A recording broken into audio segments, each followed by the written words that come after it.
사람들이 살아간다는 것은 누구나 다 수고하고 무거운 인생의 짐을 지고 살아갑니다. 그래서 120세를 살았던 모세가 뭐라고 얘기를 했느냐?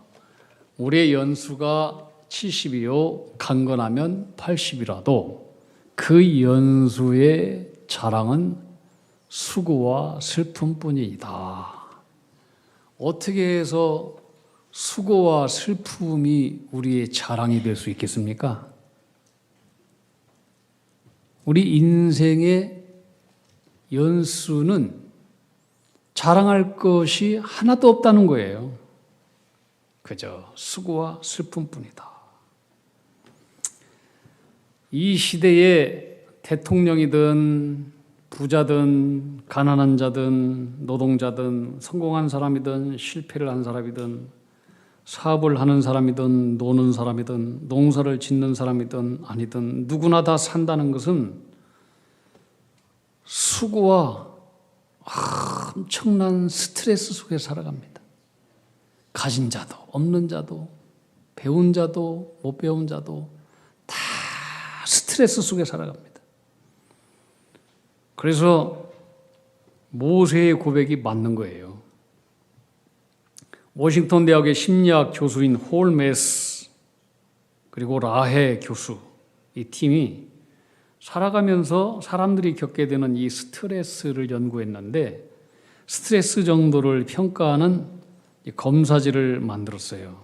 지금도 이제 그것이 사용되고 있는데 이 스트레스 점수 100을 기준으로 할 때에 100점에 해당되는 가장 높은 스트레스가 1위가 뭐냐면은 배우자의 사망이래요. 배우자의 사망. 2위는 이혼이래요. 73점. 3위는 별거 65점. 4위는 죄 짓고 교도소에 복역하는 거 64점. 5위는 가족들의 죽음 이게 63점. 6위가 난 재밌더라고. 6위에 해당되는 스트레스가 뭔지 아세요? 결혼. 여러분 결혼해서 행복하십니까? 아무도 없네. 우리 마 권사님 행복하십니까? 우리 마 권사님은 아멘 할 줄 알았더니 아니라고 하시네. 7위는 직장에서 해고, 퇴직 47점, 45점. 이사하는 것도 스트레스가 보통 일이 아니래요. 20점. 아이들 지나갈 때도 스트레스가 20점. 스트레스 합이 200이 넘잖아요. 그러면 서서히 온몸에 신체가 깨지고 병이 들기 시작한다는 거예요. 그리고 300점이 넘으면은 이제 서서히 미치기 시작한대요. 예를 들어서 200점 스트레스 지수가 이상이다. 그러면은 내 몸에서 내분기 계통에 문제가 생기고 위궤양이 생기고 심혈관계 질환이 생기고 고혈압, 심장질환, 관절염, 류마티스. 그래서 몸이 스트레스를 많이 받잖아요. 그럼 정상적인 사람도 갑자기 손가락에 마비가 아파요. 류마티스가 생겨요. 염증 지수도 막 올라가요. 그 다음에 면역성이 저하돼 버려요. 쉽게 감기 걸리고 두통, 피곤함, 정신질환, 불면증, 머리털이 빠지고 수많은 질병들이 유발하기 시작한다는 거예요. 사업이 이제 300점이 스트레스 지수가 높다. 그러면 이제 거의 졸도 지경에 이르게 되는 거예요. 이를테면은 만일 여자가 임신한 것도 스트레스 지수가 엄청나게 높대요. 거기에다가 또 이사를 앞두고 있고 남편이 세상을 떠났다. 그러면 스트레스 합이 200이 넘어가 버려요. 그럼 이때부터 몸에 이상이 생기고 문제가 생긴다는 거예요. 우리는 성경에서 스트레스의 합이 300 이상 정도가 아닌 3000 정도나 더 높게 올라가 원자폭탄급 정도의 최고로 높은 강도의 스트레스와 고난을 겪었던 한 사람을 알고 있습니다. 그게 누구죠? 욥입니다. 욥은 고대 동방에서 그 같은 자가 없을 정도로 하나님 앞에서 의인이었습니다. 하나님께서 인정하신 의인이었습니다. 하나님 앞에 정직하고 또 정결하고 경건했고 하나님을 경외하고 악을 떠난 사람이었고 소유의 복도 많이 받은 부유한 사람이었습니다. 근데 어느 날 사탄이 하나님 앞에 제안합니다. 하나님이 사랑하시는 욥, 그가 까닭없이 하나님을 경외하겠습니까? 하나님께서 그의 집과 그의 모든 소유의 울타리를 딱 쳐주고 보호해 주시니까 그가 하나님을 잘 믿고 경외하지요. 하나님께서 그의 모든 울타리를 싹 제거해 버리십시오. 그럼 욥도 하나님을 떠나서 원망하고 그렇게 죽을 것입니다. 하나님은 사탄에게 얘기합니다. 내 욥은 그렇지가 않아. 그러면서 욥의 생명은 치지 않도록 하시고 제한적인 범위 내에서 사탄의 시험을 허락합니다. 하나님의 허락 사인을 받은 이 사탄은 인정사정 무자비하게 욥을 무너뜨렸습니다. 그의 모든 양떼, 소떼, 낙타떼, 짐승뿐만 아니라 욥의 모든 종들을 한날에 그냥 하늘에 불벼락이 내려가지고 그를 태워서 죽입니다. 또 강도들이 나타나서 살아남은 것까지 다 빼앗아가고 죽였습니다. 또한 잠시 후 큰 바람이 불더니 욥의 태울 같은 네 기둥을 싹 송두리째 뽑아가지고 그 집에 있는 10명의 자녀들을 집이 무너지면서 싹 뭉개버렸습니다. 깔려 죽었어요. 그것도 모자라서 사탄은 욥의 몸도 쳐버렸습니다. 그는 머리끝부터 발끝까지 악창이 나서 고름이 줄줄 흐르고 몸에 더러운 구더기가 기어다녔습니다. 욥은 무너진 잿더미에 앉아서 고름을 빨아내고 몸이 너무나 가려워서 날카로운 기와장으로 그의 몸을 푹푹 긁었습니다. 그에게 유일한 치료, 의료 도구가 있다면 날카로운 기와장뿐이었습니다. 홀메스 교수의 스트레스 수치에 의하면 욥의 고통과 스트레스 지수는 300점이 아니라 3000점도 더 높이 올라간 것입니다. 이것은 거의 졸도, 쇼크사, 이미 미쳐버린 수치입니다. 그가 당한 자신의 고통에 대해서 욥은 욥기 19장에서 이렇게 피력을 하고 있습니다. 친척도 욥을 버렸다고 합니다. 네가 그렇게 하나님을 잘 믿었던 결과가 그 모양이냐? 그러면서 욥을 버렸습니다. 두 번째, 욥의 집안에서 일하던 여종도 남종도 모르는 척하고 종들을 불러도 대답하지 않습니다. 종들도 망한 욥을 천대하고 망한 욥을 거들떠보지도 않고 우습게 여깁니다. 세 번째는 아내마저도 내가 숨쉬는 숨결조차도 싫어했다고 했습니다. 오히려 거기서 차라리 당신 하나님 저주하고 팍 죽어버리시오. 그렇게 소리를 쳤습니다. 네 번째, 동네에 철없는 어린애들도 이 욥을 업신여기고 조롱했습니다. 다섯 번째, 가까운 친구들도 미워하고 네가 얼마나 숨겨진 죄가 많으면 하나님께서 너에게 그렇게 천벌을 내리시냐? 친구들도 떠나갔습니다. 거지가 되니까 가깝던 친구들도 다 떠나고 낯선 사람 취급하고 사랑하던 사람들이 돌이켜 나와 원수가 되었습니다. 욥은 가졌던 모든 것이 다 한계처럼 한순간에 사라져버렸습니다. 한순간에. 여러분, 뭔가를 성공하고 뭔가를 쌓고 뭔가를 세우는 데는 수십 년이 걸립니다. 수십 년이. 사람이 태어나서 성공하기 위해서는 공부하고 노력을 하고 뭐 자격증을 따고 얼마나 많은 시간과 노력이 필요합니까? 근데 여러분, 무너질 때는 한순간입니다. 하루에 무너질 수 있습니다. 아니, 1시간 안에 다 끝날 수 있습니다. 여러분, 우린 이걸 알아야 돼요. 이게 무엇이 지혜냐?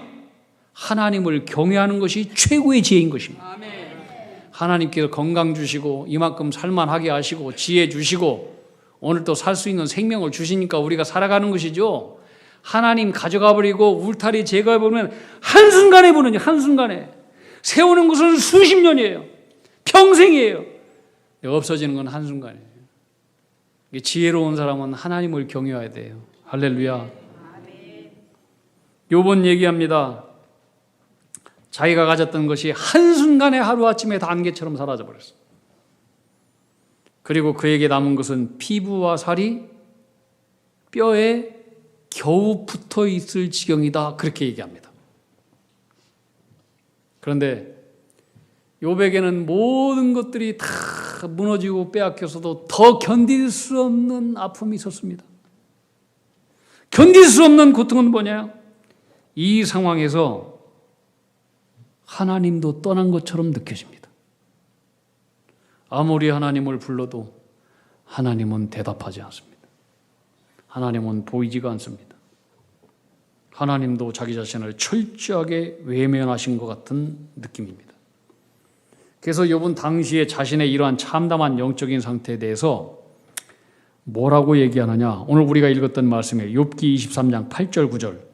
그런데 내가 앞으로 가도 그가 아니 계시고 뒤로 가도 그가 보이지 아니하며 그가 왼쪽에서 일하시나 내가 만날 수 없고 그가 오른쪽으로 돌이키시나 거기 가서 주님을 찾아도 주님은 거기에서도 배울 수가 없구나. 하나님으로부터도 철저하게 외면당한 것 같은 어디에도 길이 보이지 않는 진짜 절망의 나락. 끝이에요, 끝. 욥의 상황은 살아있는 인간이 이 땅에서 겪을 수 있는 모든 고통과 절망의 종합 선물 세트 같은 상황이에요. 그런데 놀라운 사실은 이러한 절망의 늪속에서도 욥은 놀라운 신앙 고백을 하면서 일어납니다. 그것을 가리켜 저는 그러나의 신앙이라고 부르고 싶습니다. 한번 따라합시다. 그러나의 신앙. 그러나의 신앙. 그러나. 욥기 23장 10절 말씀입니다. 우리 함께 읽어봅시다. 우리가 너무나 잘 아는 말씀. 시작. 그러나 내가 가는 길을 그가 아시나니 그가 나를 단련하신 후에는 내가 순금같이 되어 나오리라. 그러나 욥의 그러나의 신앙. 그러나의 신앙이 도대체 무엇일까? 차례대로 한번 살펴보겠습니다. 첫째로 욥의 그러나의 신앙은 하나님의 전지성을 믿는 신앙이었습니다. 뭐라고요? 하나님의 전지성. 나는 몰라. 나는 내 가는 길을 알 수가 없어. 이게 이해가 되지 않아. 이 상황이 해석도 되지 않아. 그러나 나는 모르지만 내가 왜 이런 고난을 겪어야 되는지 고난의 이유를 알 수도 없고 이 상황이 해석도 안 되지만 그러나 하나님은 알고 계신다. 나의 길을 알고 계신다. 내가 가는 길을 그가 아신다. 지금 내 눈에 보이는 것이 망한 것처럼 보일지라도 그러나 이것이 길이 아닌 것처럼 보이지만 그러나 하나님 보시기에는 이것이 나를 살리는 길이다. 이게 생명의 길이다. 최선의 길이다. 하나님의 전지성. 두 번째 욥이 가진 이 그러나의 신앙은 뭐냐면은 하나님의 활동성과 훈련성을 믿었습니다. 뭐라고요? 하나님의 활동성과 훈련성. 이게 그러나의 신앙이에요. 지금 앞을 보아도 뒤를 보아도 옆을 보아도 어디를 보아도 하나님은 보이지 않아요. 하나님이 왼쪽에서 일하시는 것 같아서 왼쪽을 살펴봤지만 거기도 안 보여. 하나님은 오른쪽으로 가서 일하시는 것 같아요. 오른쪽을 봐도 하나님은 거기서도 안 보여. 나를 버리신 것 같아요. 그러나 하나님은 분명히 나를 지금 단련 중에 계신다. 그가 나를 단련하신 후에는 내가 정금처럼 나온다. 내 눈에는 안 보이고 하나님은 활동하지 않는 것 같지만 그러나 지금 나를 단련하고 계신다. 여러분 대장장이 하나님. 대장장이 알잖아요. 철을 부숙에다 집어넣고 뜨겁게 팍 달구고 꺼내가지고 망치로 팍 두들겨 패고 또 뜨거운 물에 팍 집어넣고 꺼내놓고 또 두들기고 물속에 팍 집어넣고 대장장이 하나님께서 우리도 대장장이처럼 가까이 옆에 계셔 날 지금 단련하고 계신다. 내 눈에는 안 보이지만 활동하고 계신다. 이게 욥의 그러나의 신앙이었어요. 하나님의 전지성, 그가 나의 길을 아신다. 그리고 활동하고 계신다. 지금 나를 단련하고 계신다. 나는 잘 모르지만 결국 내가 순금처럼 나오게 될 것이다. 하나님은 지금 분명히 움직이시고 활동하시고 저와 여러분들을 훈련하고 계심을 믿으시기 바랍니다. 이게 욥이 가졌던 그러나의 신앙이었어요. 그러나의 신앙. 어느 아버지와 아들이 깊은 정글로 사냥을 하러 갔어요. 엄청난 폭풍우를 맞게 되었어요. 그들은 밤새 비바람을 피하기 위해서 동굴 속으로 피신을 했어요. 근데 좀처럼 폭우가 그치질 않아요. 밤새도록 추위와 두려움 속에서 동굴 속에 떨어야만 됐어요. 드디어 뜬 눈으로 날밤을 새웠는데 고요한 아침이 찾아왔어요.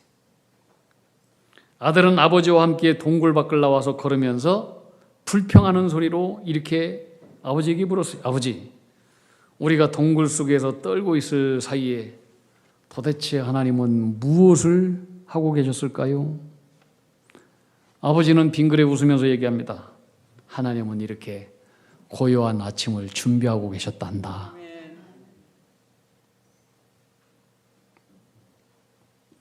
하나님은 인생이 어둡고 캄캄한 밤중에도 항상 우리에게 고요한 아침을 준비하고 계시는 하나님이십니다. 이해할 수 있는 고난, 이것은 누구나 다 견뎌낼 수 있습니다.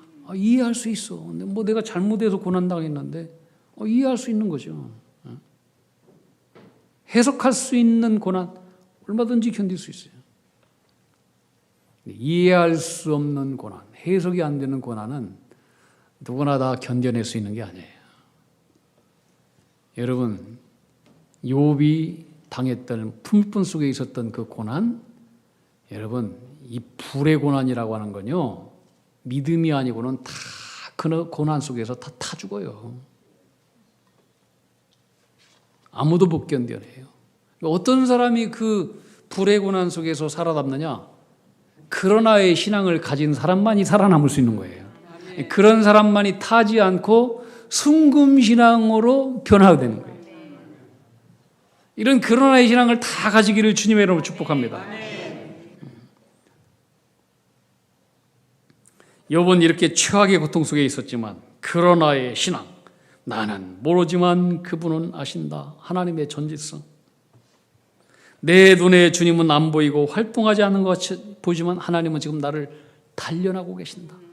하나님의 활동성, 하나님의 훈련성, 그것을 신뢰했기 때문에 욥은 그 상황 속에서 그 발이 절망하여서 비틀거리거나 하나님을 원망하거나 욕하거나 배신하는 헛된 쪽으로 가지 않았고 끝까지 이 고통과 고난 속에서도 하나님의 걸음을 뒤따라갈 수 있었대요.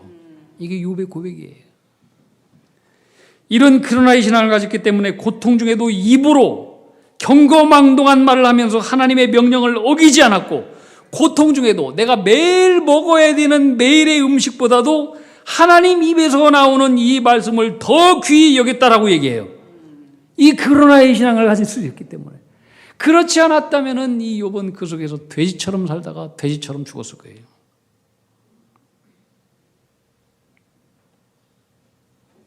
여러분, 어떤 상황 속에서도 절망하지 않는 믿음의 종들이 다 되기를 축복합니다. 아멘. 좀 우스운 얘기지만 제가 이제 군에서 군목으로 있을 때, 군종 참모로 있을 때, 군종 참모에는 군종부라고 있어요. 그 이제 군대 안 갔다 온 우리 여성분들은 잘 모르니까 좀 더 상세하게 설명하면은, 이제 군종 참모 밑에는 이제 천주교의 신부가 있고 또 불교의 법사가 있어요. 그리고 연대에도 목사님이 있고 법사가 있고 그래요. 많이 모이면은 많아요. 근데 가끔가다 이제 이렇게 군중보 회의를 하고 그러는데 어느 날 그 사단에 있는 법사가 얘기하는, 목사님, 우리는 항상 목사님과 교회 성도님들께 빚을 지고 있습니다. 우리는 목사님과 교회에게 많은 은혜를 지금 지고 있습니다. 너무나 감사드립니다. 무슨 소리냐 그랬더니, 항상 목사님하고 교회에서 저희들을 위해서 기도해 주지 않습니까? 자꾸 이 말이 안 되는 이상한 소리를 하길래 무슨 소리냐 그랬더니, 목사님 항상 우리 목사님하고 우리 교회 성도님들이 새벽부터 일어나가지고 하나님 아버지 절망하지 않게 하여 주시옵소서. 웃는 사람은 상당히 똑똑한 분이야. 절망하지 않게 하여 주시옵소서. 그러니 자기들은 망할 이유가 없대. 근데 그 얘기 듣고, 야, 그거 참 말이 된다. 그 사람들도 절망하지 않는데 우리 예수 믿는 사람들이 절망하면 되겠습니까? 할렐루야. 아멘. 우리는 하나님을 믿는 자녀들이에요. 아멘. 절망할 이유가 없어요. 아멘. 근데 믿음이 없는 사람들은 다 절망해요. 고난의 불 속에서 다 새까맣게 다 없어져 버려요. 여러분, 먹구름이 끼었다고 하늘에 해가 없습니까? 있어요. 큰 고난의 먹구름이 인생을 덮고 내 눈에 하나님이 안 보인다고 해서 하나님이 안 계십니까? 계셔요. 이게 욥의 그러나의 신앙이었어요. 세 번째, 욥이 가졌던 그러나의 신앙은 뭐냐? 한번 따라합시다. 하나님의 작전성. 하나님의 작전성을 믿는 신앙이었어요. 자, 오늘 말씀 보겠습니다. 13절로부터 14절, 13절에서 14절 시작. 그는 뜻이 일정하시니 누가 능히 돌이키랴. 그의 마음에 하고자 하시는 것이면 그것을 행하시나니 그런즉 내게 작정하신 것을 이루실 것이라. 이런 일이 그에게 많이 있느니라. 그런즉 내게 작정하신 것을 반드시 하나님은 이루신다. 아멘. 이게 그러나의 신앙. 지금은 고난이 있고 해석이 안 되고 어렵고 고난의 풀물 가운데 내가 있지만, 그러나 하나님은 내게 선한 계획을 이미 가지고 계셔. 아멘. 선한 계획을 작정하고 계셔. 아멘. 어떤 고난과 환난 속에서 반드시 하나님은 이루실 거야. 아멘. 이 확신, 하나님의 작전성, 이게 욥의 신앙이었어요. 독일의 이 나치의 학대 속에서 살아남은 이게 유명한 이 빅터 폴랭클이라고 하는 유대인 의사가 있습니다. 이분이 쓴 책 중에 하나가 죽음의 수용소에서라고 하는 책인데, 여러분도 한번 읽어보세요. 참 아주 기가 막힌 책이에요. 그는 우리가 잘 아는 유명한 아우슈비츠 수용소에 수감되었어요. 그의 어머니는 거기서 끔찍하게 살해를 당했어요. 그의 아내는 그 수용소에서 끌려가서 다른 수용소에서 죽었어요. 모든 것이 절망이에요. 죽음만이 그의 마지막 희망이에요. 어떤 희망도 없어요. 빨리 죽는 것이 희망이에요. 자, 어느 날 이 절망의 수용소에서 슬퍼하고 있는데 수용소 벽에 어떤 절망 속에 죽어가던 어떤 사람이 써놓은 영어로 쏜 낙서가 하나 있어요. 낙서 뭐라고 써있냐면은 Hope is nowhere. 어디에도 희망은 없다. 어디에도 희망은 없다. 그리고 수용소에 수감된 사람들은, 그래, 어디에 희망이 있어? 다 죽는데 왜 죽고 왔어요? 이 글씨를 가만히 가만히 보다가 빅터 플랭클이 무릎을 쳤어요. 딱 보면서 nowhere 이것을 가만히 보니까 띄어쓰기 하면은 now here. 그래서 읽어보니까 희망은 지금 여기에도 있다.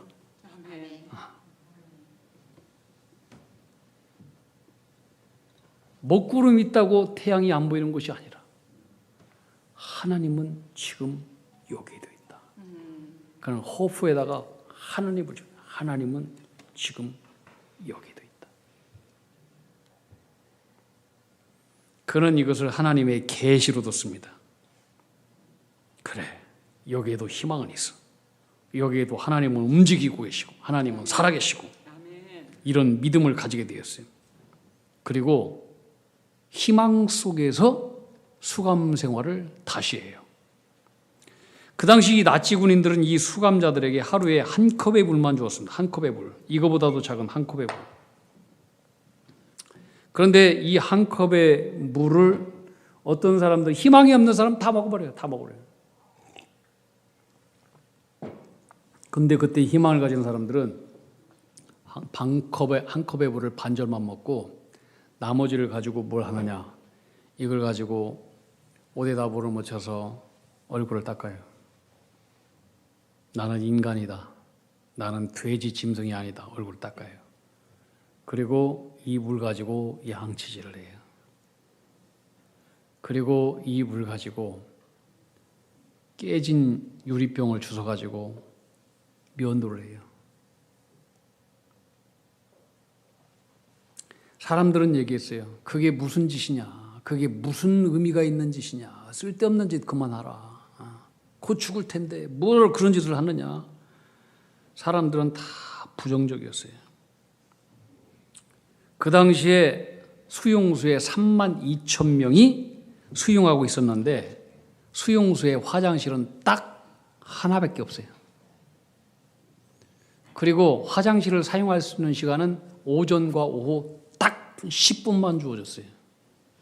이게 말이 돼요, 이게?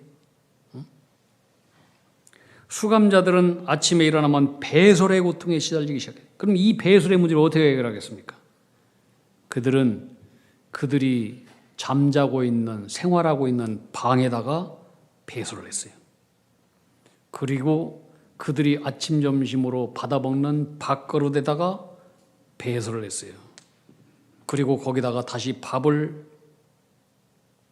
구해가지고 먹었어요. 이게 뭐예요? 이것은 나치가 유대인들에게 너희는 짐승이야. 짐승만도 못한 존재야. 희망을 아예 죽인 거예요. 너희들은 희망이 없어. 빨리 죽는 게 나서. 너희들을 죽여주는 것이 우리의 자비인 줄 알아라. 그렇게 생각한 거예요. 그렇게 교육을 한 거예요. 그런데 이 속에서 정말로 희망을 포기하는 사람들은 그 사람들은 다 알았대요. 다 알았대요. 아, 저 사람은 곧 죽게 된다. 이 사실을 알았다는 거예요.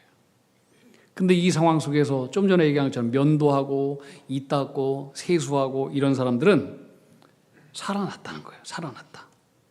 이건 뭐냐면 난 짐승이 아니다. 난 인간이다. 나는 너희들이 원하는 대로 죽지 않는다. 나는 하나님의 고귀한 형상을 지닌 사람이다. 여기서 희망을 가지고 인간됨을 포기하지 않고 극심한 고통 속에서도 그때부터 제공되는 한 컵의 물을 아껴서 세수하고 면도하고 이빨 닦고 이것은 나는 인간이다. 나는 돼지처럼 살지 않는다. 나치에 대한 저항, 인간에 대한 저항, 희망에 대한 몸부림.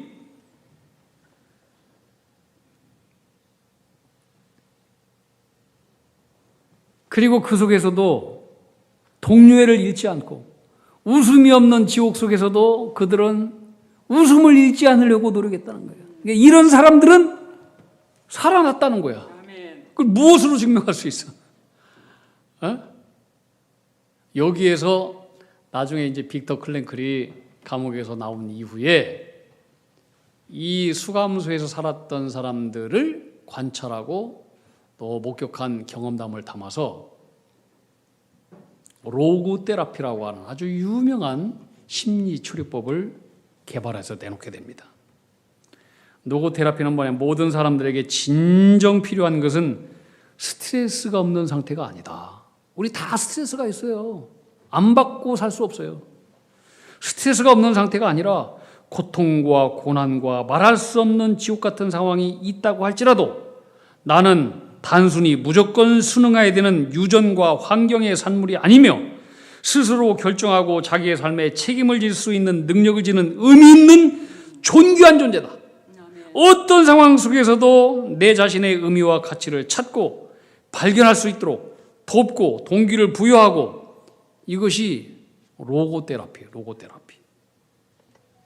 여러분, 이것을 신앙에 적용하면은 요번 바로 하나님 앞에서 그런 의미를 발견한 거예요. 그가 나의 길은 가는 길을 안다. 나는 모르지만 그분은 다 알아. 그분은 선하신 분이야. 그분은 나를 훈련하고 계셔. 나는 결국 정금처럼 나오게 될 거야. 내 눈에 보이지 않지만 하나님은 내 옆에서 활동하고 계셔. 하나님이 작정하신 선하신 것을 반드시 이루실 거야. 이 의미를 발견하고 그렇게 살아갔기 때문에 그는 성자처럼 살아갔어요. 이 고통 상황 속에서. 자, 빅터 플랭크는 얘기합니다. 이 수용소에서 어떤 사람은 성자처럼 살았고 어떤 사람은 돼지처럼 살았다. 어떤 사람은 성자이고 어떤 사람은 돼지였다. 만약에 욥이 이 믿음 안에서의 자기의 삶의 의미를 발견하지 못했다면 욥도 틀림없이 수용소에 수감되어서 돼지처럼 살다가 죽은 수감자들처럼 그렇게 돼지처럼 살다가 죽었을 거예요. 근데 욥은 이런 상황 속에서도 성자처럼 살잖아요. 성자처럼. 그게 바로 오늘 11절에서 12절에 있는 말씀이에요. 자, 우리 함께 읽어봅시다. 11절, 12절 시작. 내 발이 그의 걸음을 바로 따랐으며 내가 그의 길을 지켜 치우치지 아니하였고 내가 그의 입술의 명령을 어기지 아니하였고 정한 음식보다 그의 입의 말씀을 귀히 여겼도다. 아멘. 그가 나의 가는 길을 아시고 나를 단련하시고 내가 숨긴 것처럼 나올 것이고 그분은 반드시 당신의 사는 것을 이루시고, 이걸 알았기 때문에 고통 속에서 돼지처럼 하나님 원망하다가 돼지같이 살지 않고 꼿꼿하게 성자처럼 믿음의 사람으로 당당하게 치우치지 않고 성자의 길을 걸어갔던 것입니다. 아멘. 여러분, 우리의 인생 가운데 스트레스 있습니다. 왜 없습니까? 다 있습니다. 그러나 우리도 그런 그러나의 신앙을 가지고 살 때 어느 상황 속에서도 성자처럼 살다가 성자처럼 죽을 수 있는 이런 믿음의 사람이 다 될 수 있기를 주님의 이름으로 축원합니다. 아멘. 기도합시다. 어떤 어렵고 곤고한 상황에서든지 하나님은 내가 가는 모든 길을 그가 아신다는 이 천지성, 그분이 나를 훈련하신다는 이 훈련성, 그분이 나를 순금같이 만드신다는 하나님의 활동성, 나를 향한 하나님의 선하신 뜻을 두시고 반드시 이룬다는 하나님의 작전성, 온전히 신뢰하는 신앙으로 어떤 스트레스와 곤고한 상황 속에서도 어떠한 처지 속에서도 성자처럼 살아가는 믿음의 자녀로 승리하는 주의 백성들이 다 되게 하여 주시옵소서. 예수님 이름 받들어 기도하옵나이다. 아멘.